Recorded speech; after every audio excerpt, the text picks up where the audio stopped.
Hai, saya Andrea Angela Anakobli. Nomor metrik saya 101527. Okay. Jadi untuk refleksi keseluruhan sepanjang kelas sosial polisi, saya banyak belajarlah tentang polisi yang terdapat di dalam negara kita Malaysia. Dan untuk subjek kelas sosial polisi ini banyak mengajar saya tentang polisi yang terdapat di dalam negara Malaysia, dan kursus ini banyak mengubah pandangan saya lah, yang mana polisi bukan sekadar di atas kertas tapi juga merupakan alat untuk ubah hidup komuniti luar bandar.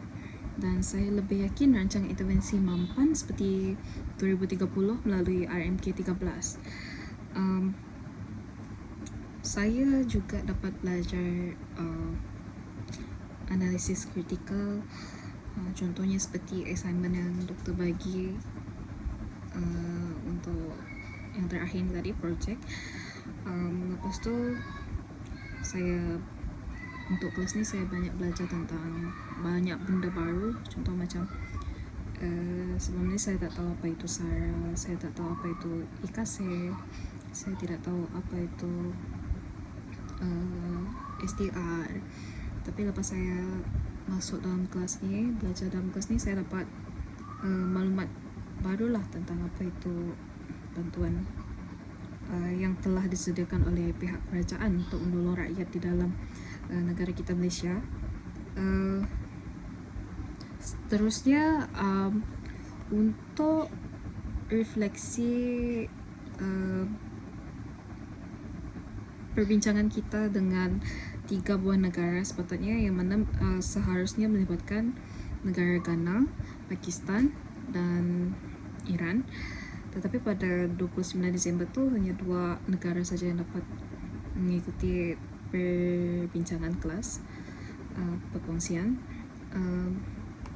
Jadi pada apa yang saya faham sepanjang talk yang dilakukan, yang berlaku yang terjadi pada hari tersebut ialah saya belajar tentang untuk polisi pendidikan yang ada di negara kita Malaysia. Malaysia ada Malaysian Education Blueprint daripada yang mana sudah ada dari 2013 hingga 2025. Lepas tu kita ada elementary and high school, sekolah rendah dan sekolah menengah. Kita ada pendidikan tinggi, peringkat tinggi, contoh macam IPTA. Lepas tu kita ada early childhood education juga, elementary school. Untuk early childhood education tu ataupun elementary school, mereka boleh belajar daripada untuk anak-anak yang di Malaysia, mereka boleh belajar daripada umur 4 ataupun 5 ke 6 tahun. Lepas tu mereka masuk dekat prasekolah lah. Lepas tu 7 sampai 12 mereka sekolah rendah, 13 sampai 17 sekolah menengah. Kalau mereka sambung belajar form 6, 1 tahun setengah, 2 tahun setengah untuk STPM. Lepas tu dekat Malaysia juga ada sekolah khusus macam bahasa Cina, SJK, bahasa Cina. Lepas tu ada Indian juga, tapi kalau dekat Sarawak majoriti sekolah Cina lah. Dan sekolah Cina ni dia tidak hanya khas untuk satu bangsa saja, tetapi memang terbuka untuk semua bangsa. Begitu juga dengan Indian untuk sekolah yang bahasa India tu. Lepas tu untuk aspek kesihatan,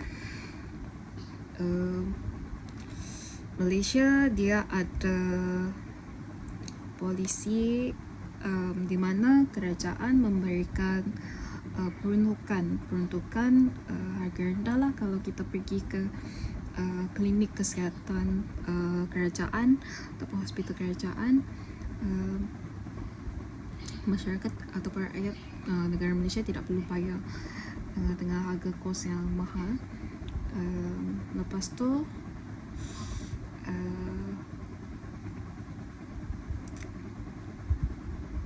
ada community clinic. Lepas tu dekat Malaysia juga ada klinik ibu dan anak-anak. Lepas tu public health priorities, contohnya macam non-communicable disease, mental health. Ada hospital mental juga yang disediakan oleh kerajaan untuk bantu orang-orang ataupun masyarakat di Malaysia yang memerlukan perawatan khusus. Contoh macam ada masalah mental dan emosi kurang stabil. Lepas tu untuk tobacco control, yang mana contoh macam ketagihan darah, AADK, segala dan sebagainya. Lepas tu dekat Malaysia juga ada medical social worker, tapi kurang popular lah, tapi ada, cuma kurang popular. Dan medical social worker ni provide psychosocial support psychosocial. Lepas tu financial assessment, bantuan kewangan, dan planning, discharge planning. Lepas tu kalau dari aspek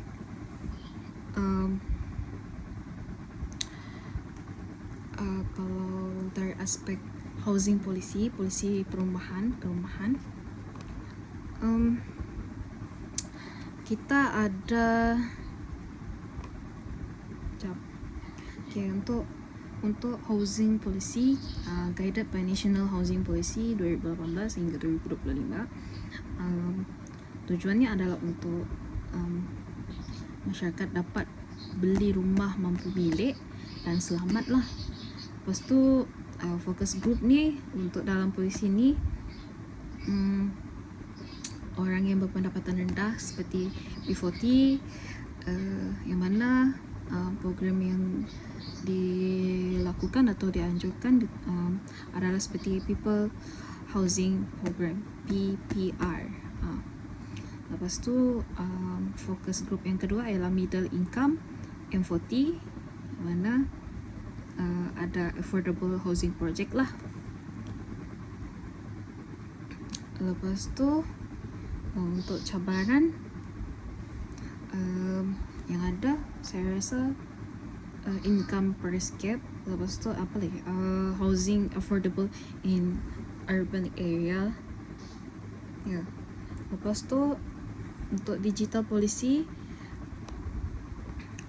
digital ministry sejak 2024 dan digital policy in Malaysia 2024, yang mana dibimbing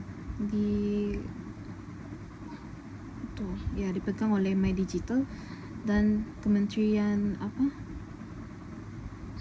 Kementerian Digital Malaysia Digital Economy Blueprint. Tujuannya adalah untuk lebih inklusif dalam penggunaan digital, selamat, secure dan kompetitif pada untuk capai target pada 2030, yang mana to drive the digital economy, improve service public dan meningkatkan digital inclusion. Key focus area adalah digital government dan public service, yang mana merangkumi data digitalizations, cloud use, dan kedua digital economy growth, yang mana untuk support for business and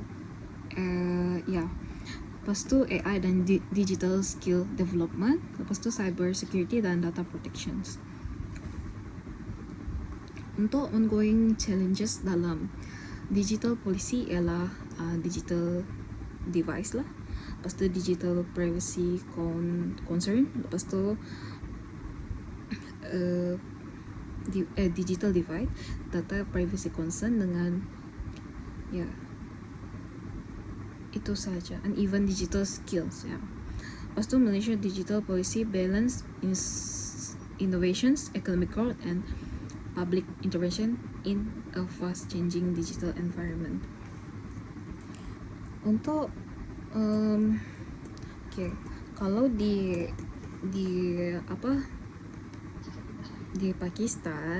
Pakistan juga mereka ada primary school, ada middle school ataupun elementary school, ada secondary, ada higher secondary college, ada universities, lepas tu madrasah. Untuk law dan polisi yang mereka menggunakan adalah artikel A25, free and compulsory educations, lepas tu single national curriculum, fair and equal opportunity, supaya mereka masing-masing dapat hak yang sama lah. Lepas tu untuk health policy, the National Policy of Health was adopted in 1990, in which all aspects of health like physical, social, and mental health were added to improve quality of life. Lepas tu PHC services in all urban population with 70% of rural population having health facilities within 5 km. Untuk National Health Visions, untuk national tu mereka lebih memfokuskan untuk memberikan kesamarataan, pelayanan kesamarataan terhadap semua orang, sama ada daripada segi perawatan, layanan di hospital. Lepas tu mereka juga target untuk improve, menambah baik kesihatan masyarakat ataupun penduduk di Pakistan, terutamanya golongan wanita dan kanak-kanak. Lepas seterusnya untuk housing policy, untuk ni kerajaan mereka kurang fokus, kalau tak salah dalam apa yang sharing tu, kerajaan mereka kurang fokus kepada housing policy lah, yang mana tidak seperti negara kita yang negara yang lain. Negara kita untuk Pakistan mereka mengambil 55 tahun untuk publish its housing policy perumahan atau rumah, yang mana propose pada tahun 2001. Sampai sekarang Pakistan dia tak ada macam penambahbaikan ataupun apa orang cakap macam penggubalan semula, tidak ada untuk aspek housing policy. Lepas tu untuk digital pula mereka fokuskan kepada itulah access and connectivity, digital infrastructure, digital skills and training, innovations and entrepreneurship, mana keusahawanan lah kan. Jadi mereka bukan cuma hanya boleh mengusahakan perdagangan atau jualan di negara mereka sahaja, tetapi mereka juga boleh menjualkan produk atau barangan produk mereka ke negara luar juga, boleh import ke negara luar, boleh promosikan di platform digital atau platform media yang ada. Dan itu serba sedikit banyak membantu penduduk di Pakistan lah untuk menyara kehidupan mereka. Kalau tak salah dekat kelas hari itu juga doktor daripada Pakistan ni juga ada beritahu kalau jaringan juga ada masalah. Contohnya macam dekat Malaysia sudah ada 5G kan untuk jaringan, tetapi mereka kalau tak salah sampai 3G saja, dan itu pun kadang susah untuk jaringan mereka kurang bagus, susah nak macam mendapatkan akses internet tu. Itulah apa yang saya dengar dalam kelas hari itu. Jadi saya rasa bersyukurlah sebagai rakyat Malaysia sebab banyak bantuan yang telah diberikan oleh pihak kerajaan untuk kita rakyat Malaysia. Itu saja dari saya. Sekian, terima kasih.